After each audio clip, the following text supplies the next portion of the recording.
Seçki komissiyası bir legitim bir orqan kimi, yəni ilk günlərdən bu Azərbaycan Xalq Parlamenti yaranan gündən seçki komissiyası var və onun deməli üzvləri, seçki komissiyasının sədri. Digər tərəfdən Qurban Məmmədovun yaratdığı, deyək ki, süni bir Azərbaycan Xalq Parlamenti, hansı ki bizdən küçük gedən bir dəstə deyək, necə adlandıraq onları, özlərinə bir 5-6 nəfərdən ibarət, digər tərəfdən öz ətrafında bir 8-10 nəfərdən olmaqla Azərbaycan Xalq Parlamenti özlərini adlandırırlar. Bu, yəni saxta bir, əsassız bir saxtakarlıqdır.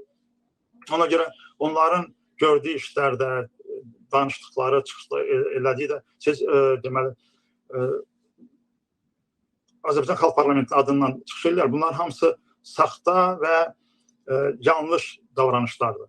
Odur ki, bugün Qurban Məmmədovun ətrafında olan insanlar yanılılar. Mən elə düşünürəm ki, zaman gələcək, onlar öz peşmançılığını çəkəcək və bir müddətdən sonra mən elə düşünürəm ki, geri dönəcəklər.